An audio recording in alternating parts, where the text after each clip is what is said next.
the flag, and we'll get underway. I pledge allegiance to the flag of the United States of America and to the republic for which it stands, one nation, under God, indivisible, with liberty and justice for all. Thank you and welcome to all, including some guests, and I'm sure we'll have some more. I know a couple of ladies are going to be coming along in 20 minutes or so. And this is July meeting, and this is for fun because we have the picnic right afterwards. Bruce, our moderator, can't be here. He's in New Hampshire attending to some grandfather duties and getting ready before he and Marcia are moving up there toward the end of the year. So let's begin with that. The minutes of the June meeting were emailed to everybody by and thank you, Bill, for having taken the record of the meeting. It's in the minute book, so there's no minutes to do. And hello, Ruth Provost, and the ladies, come on in. We only have one youth of the year, so it will be nice short for everybody. But I brought some of our sharks with us. And they have something they want to say, obviously. 1, 2, 3. Thank you.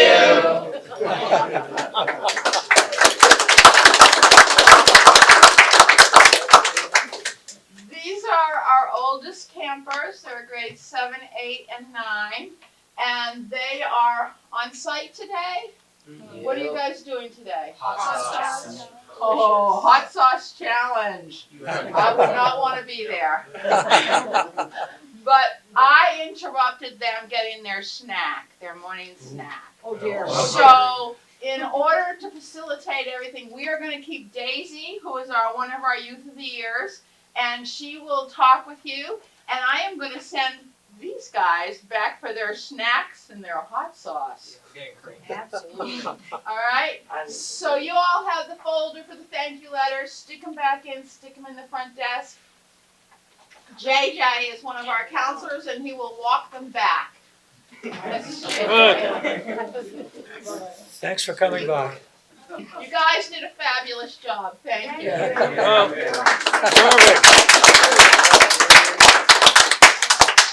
Snack is very important. Daisy can tell you. How long have you been a club kid? So I've been a club kid for 12 years. This is my 3rd summer working at the club. Wow. It's been a long time. Yeah. Oh yeah. And she was a youth of the year last year, and this year she's graduated. Yes. And tell us a little bit. I plan to attend Temple University in the fall with a major in criminal justice with the intent to pursue a law degree. After that, I do plan to enlist in the Air Force to be a judge's advocate and serve for the country. I will be playing sports at Temple Division I lacrosse.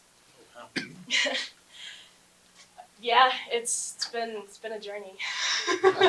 All those plans, my goodness. I'm surprised you were able to, see at this age, so far into the future with such detail. I did go through a point in the middle of my senior year where I said, I'm not sure college is right for me.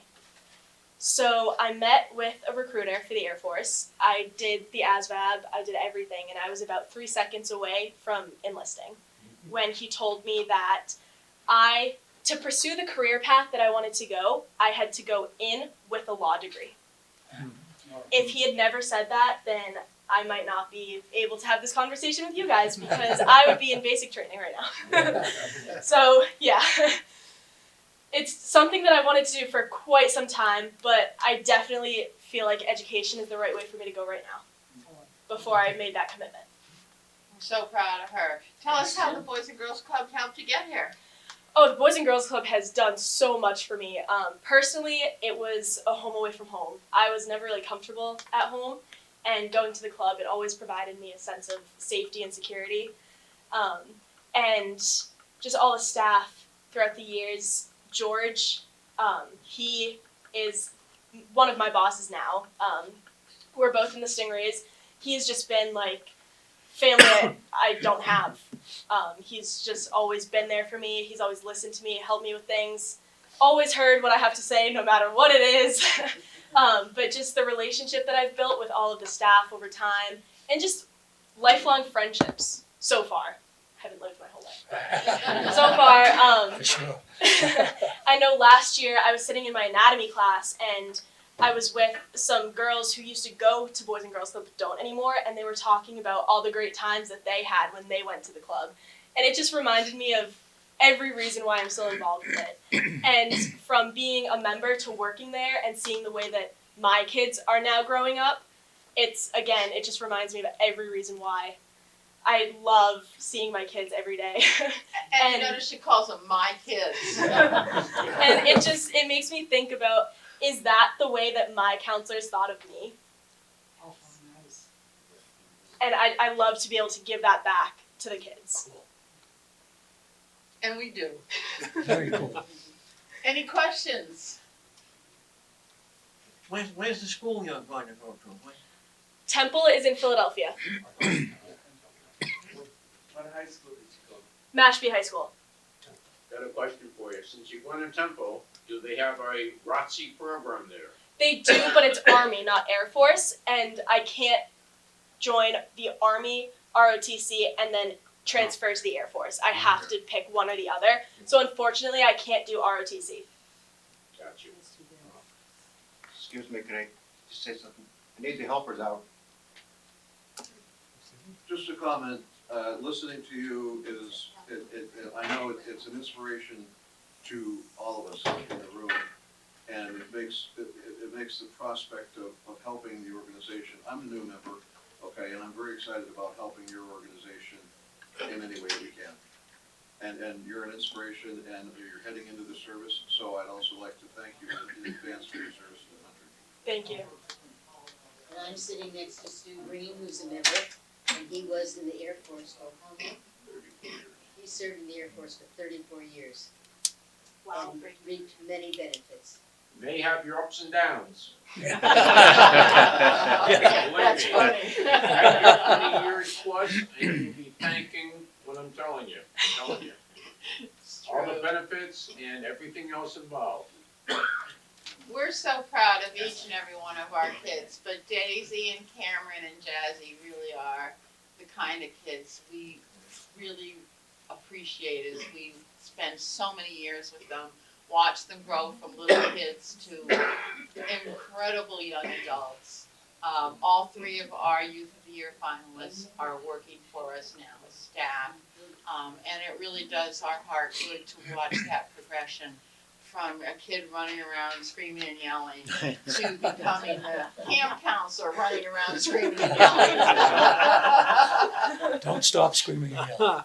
And even with Cameron, I didn't actually meet her through Boys and Girls Club. We danced together for quite a few years, and I was part of Torch Club, which is a younger version of Keystone, the leadership group we have at the club. And we were just at dance talking, and I mentioned, oh, Torch Club is having this event at the club, you should come. She says, Boys and Girls Club, no way. I go to camp there. And I was like, no way, that's insane. So she actually ended up coming to the event, and then she helped out and later joined Torch Club, and then eventually moved on to Keystone. So we were in Keystone together as well. So And just now one of they're those- Youth of the Year finalists together. Yeah. Wonderful. And I know you have a business meeting to conduct. I'm That's all right, sorry to we've got interrupt. another Question. question, and we've Yeah, got, I just wanna know, what's the youth of, what happens when you become youth of the year? What is your entitlement? Well, I will tell you what they get. We wind up, they all get recognition, they all get awards at our annual meeting, and they all get a college scholarship.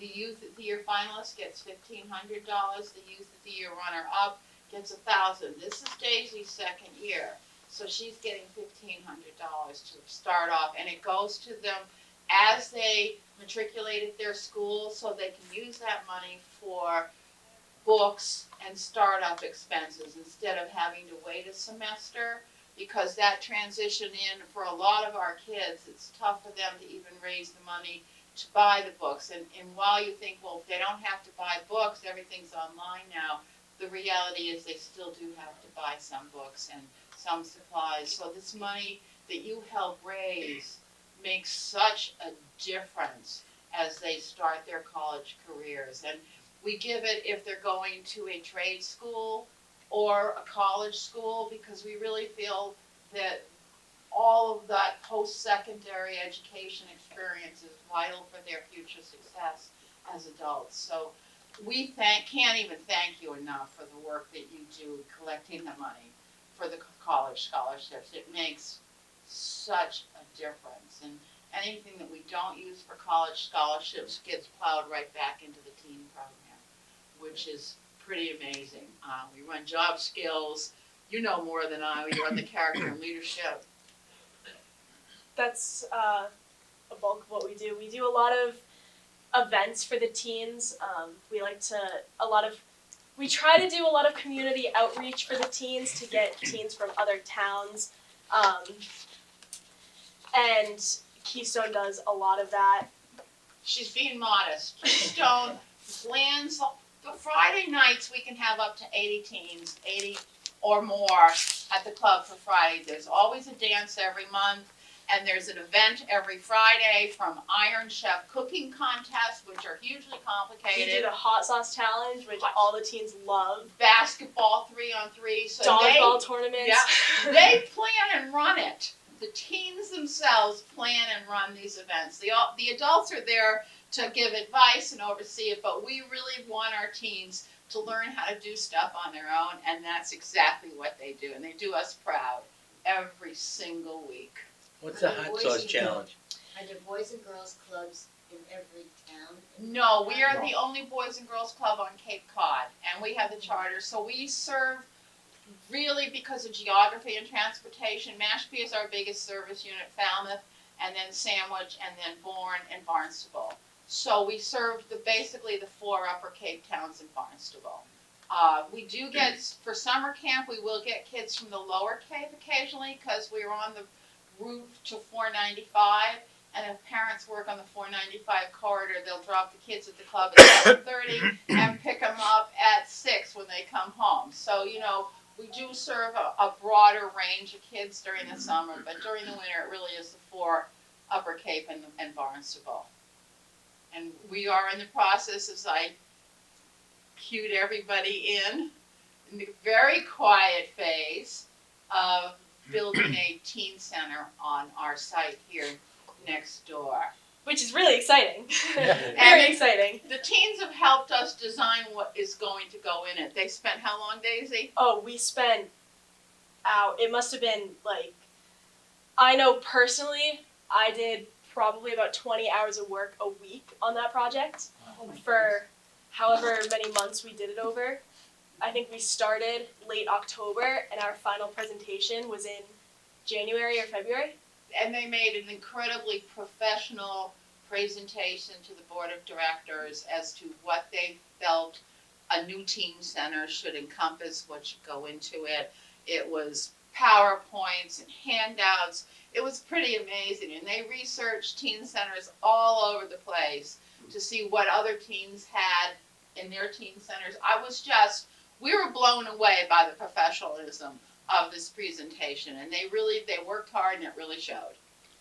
So The source when of we get it funding. built How about the source of funding for that? for the teen center, we are in a very quiet phase right now of starting. We have a couple million in the bank to start it, but we haven't really gone totally public yet.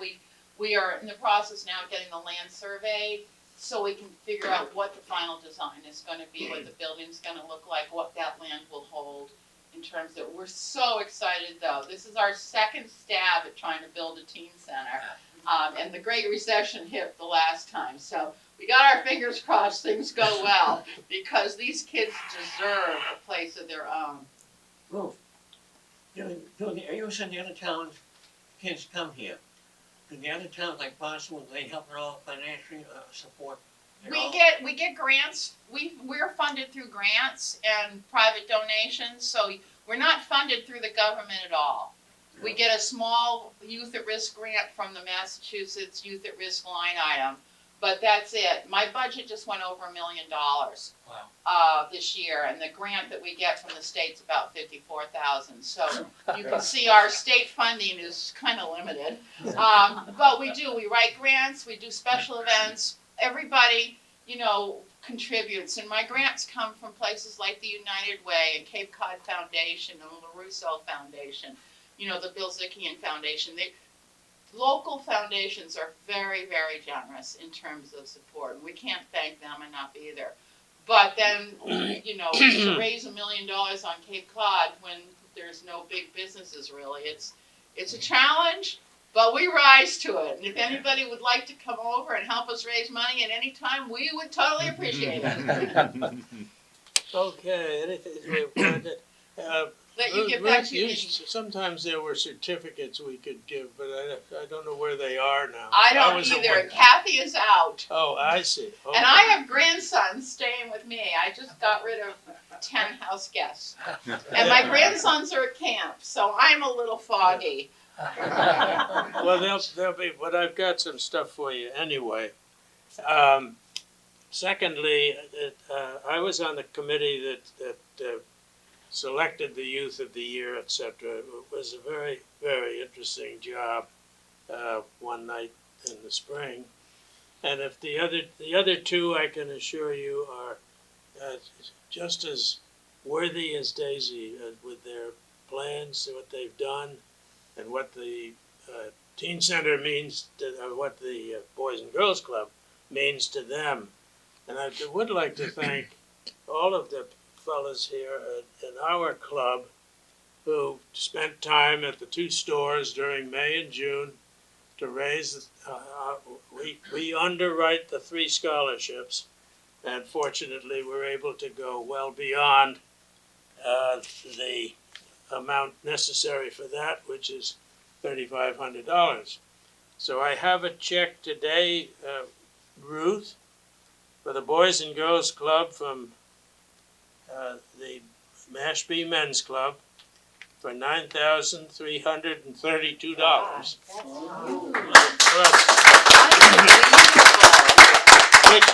Which is the money that was solicited. Now, there are some shoppers I see already here, grocery shoppers. People come out of the grocery store now and say, we don't have any cash. And this year, using a facility from the Boys and Girls Club, a little card reader, we were all able to say, we take credit cards as well. Now, that figure, you will know, and we have a report that it's over $1,000 anyway, but that's money we wouldn't have had otherwise. So we've stayed ahead of the game there. There's another individual gift here today from one of our members for $50. Oh, nice. And you already have checks totaling at least $1,240 that go directly to the club because that's the way the checks are made out. So I'd like to give those to you. Can we get a picture? Someone want to take it? I got my phone.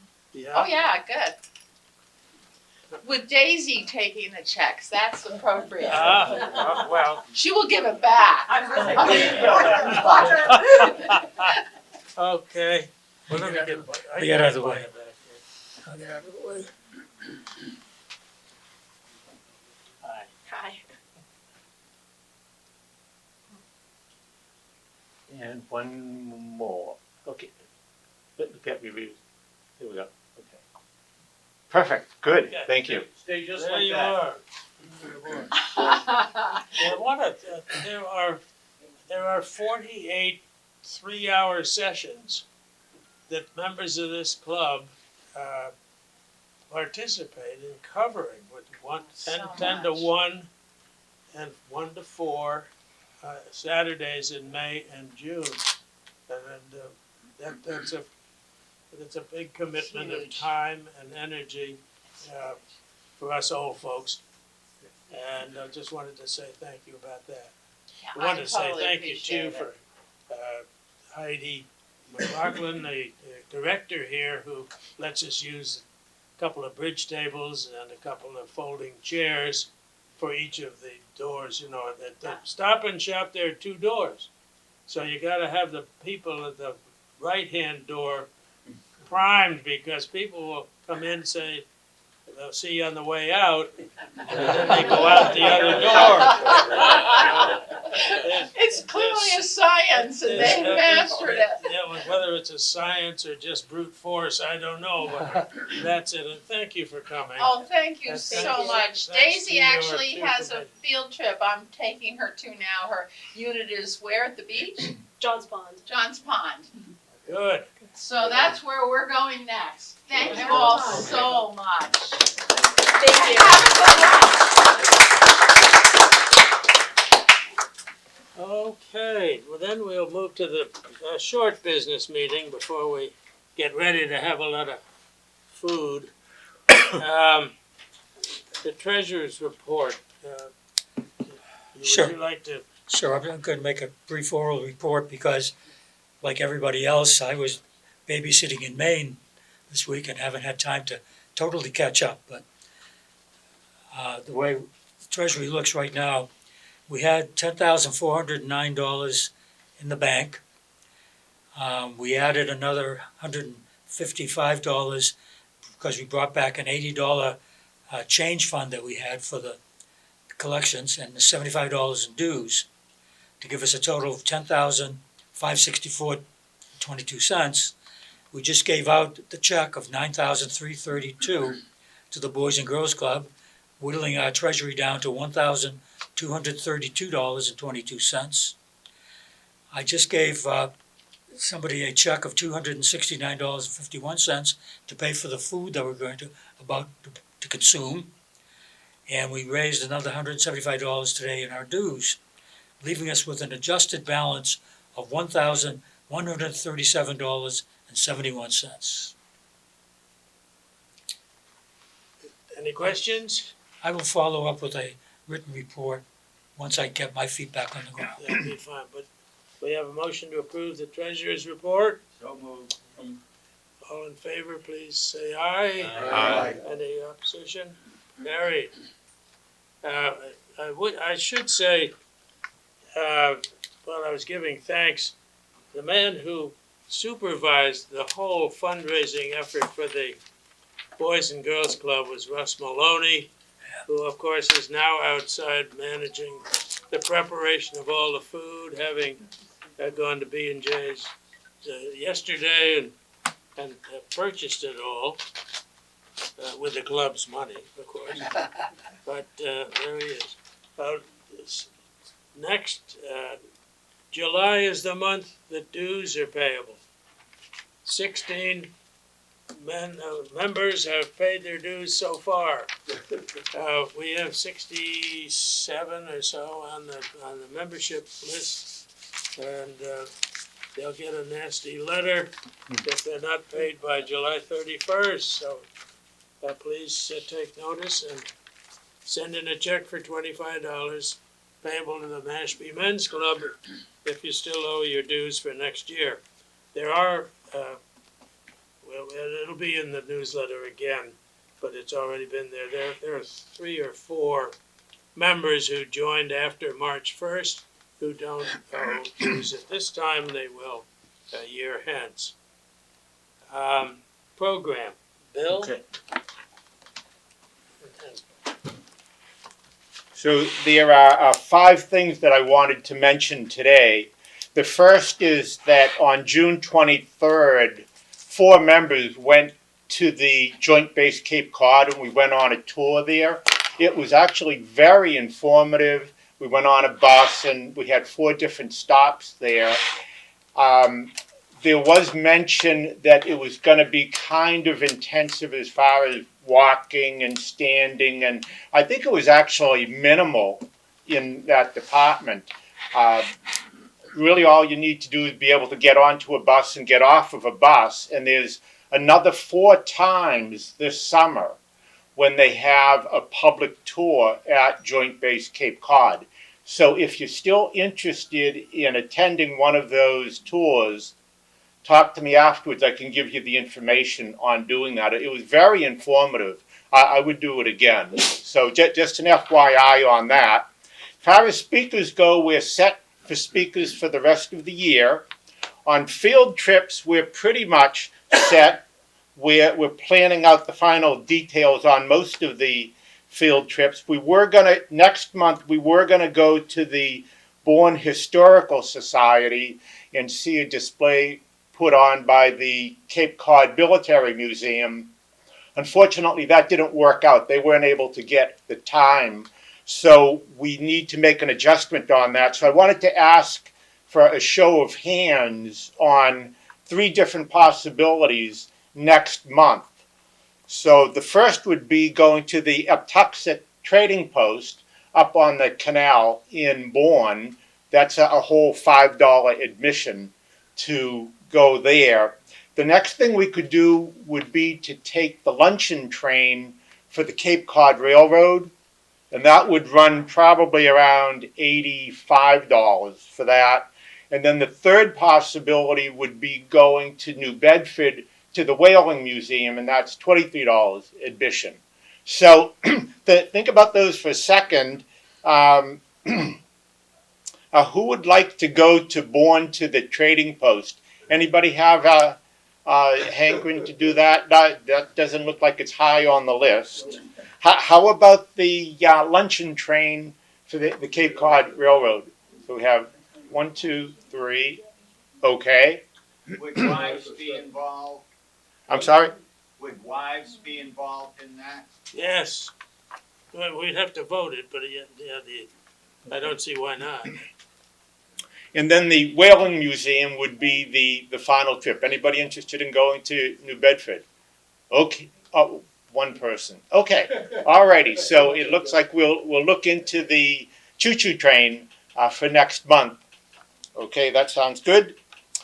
If you have not signed the back of this clock as a going away present for Bruce, please come up and do it. Okay, and we'll give that to him at the next opportunity. And then the final thing is that I was notified by the front desk that there are a few people that haven't gotten a key to get into the building. So if you don't have a Mashpee Senior Center key that you scan in the front lobby there, please come up, fill out this form, and drop it off at the front desk. They'll give you a little key. It'll make getting in here a lot easier. That'll keep them happy, and everybody will be happy. So, Well, we've given up right the. here for anybody who wants. I have 2 forms right here. Anybody need? We're good. okay, thank you. On program, thank you, Bill. One thing we talked about doing this month was going to a Kettleers game at Lowell Park. There are 3 games that I say, 3 games left. The first one is against Wareham on 2 days from now at 5 o'clock. On July 28th, which is a Friday, they're playing Falmouth at 4:30. And on the next day, Saturday, the 29th, they're playing Hyannis at 4:30. All those games are at Lowell Park. Do we have a preference? What we've done in the past is simply a couple of people picking out a place toward in the grandstands, or you bring your own chairs.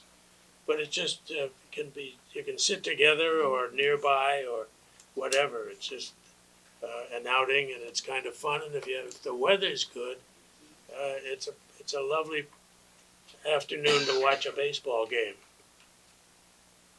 Any interest at all in trying to do that? I say I am interested. I usually go over to at least a couple games. I live quite close. I live quite close Yeah. to it. Well, how about 2 days from now? May be too quick. How about the Friday evening, the whatever the heck it was here, for the 28th, at 4:30. I'll put in the newsletter that'll get out to everybody, and we'll hope that some people show up. And obviously, spouses and wives and girlfriends are invited. It's that kind of an event.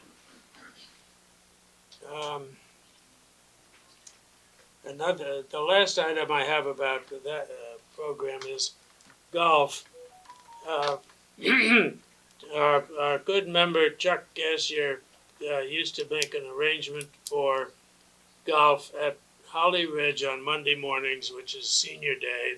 The green fees a little bit less than other days.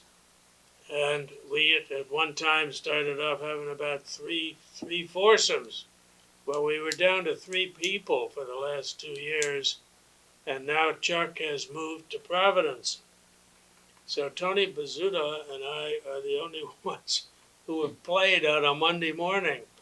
Ernie Ruber said he'd like to play, but I'm not sure whether it's one time or every Monday. The first time we can do it is the 24th of this month, a week from this, 2 weeks from yesterday, because next Monday Tony's away. So I was going to try and get a tee time for about 8:15 in the morning Monday. Tony can only play 9 holes, so for the last couple of years we played 9 holes, and then we play the 18th hole back to the clubhouse. And so you're done by 11 o'clock in the morning easily. If anybody's interested, they can get in touch with me. I'll put it in the newsletter. And I apologize a little bit for doing this meeting upside down. This is about the hour at which the kids from the Boys and Girls Club and the winners of the scholarship were supposed to arrive, but some communication was lost someplace between here and across the street. At any rate, I see Andy Javelin has just come in, and our professional photographer, but he's missed the presentation of the check for the scholarship. Is there any other business? Yeah. Yes. Quick question for speakers for the ongoing time in the future. What about Earl Mills? Well, I guess he came and talked to you a long time ago. Who was that? Earl Mills? Earl Mills. The chief. The chief of the Wampanoags. Used to be a Oh. What is He's Mills. involved in the town. No, we had, the answer is we should have someone. David Whedon spoke to us. Yeah. I got in touch with him about the possibility of meeting, going over there for a trip or a meeting, learning about what they do. In other words, have to talk there. Unfortunately, by the time I actually spoke to him, he was on a conference call, so we didn't get anywhere. And he's not returned any telephone message left on his machine since. I think he's quite involved with the Wampanoags and the development over there. Well, he is. He's in charge of history of the whole historical. I've known him since the early 60s. Yeah. Well, also our Earl Mills, the younger, is the new chief, and he was our postman at served Southport. Did a wonderful job. The mail delivery is nothing like it was when he was around. So maybe that's another path we can take. But we should develop some kind of relationship with the tribe. Yes. And it would do us all good to hear from them. And here's Mr. Maloney. Pardon me, but we're ready in about 10 minutes. Uh, Can you do a spiel for 10 minutes? I doubt it, Russ. I doubt it. We've already wanted to. Now that you're in the room, we've already mentioned that you were responsible for I don't want to hear it. did a great job with the fundraising for the Boys and Girls Club. We've gotten another couple of donations today. Not just me, it was everyone in who helped. A lot of guys I, helped. yeah, there are Our guys 48 spent their time on Saturdays.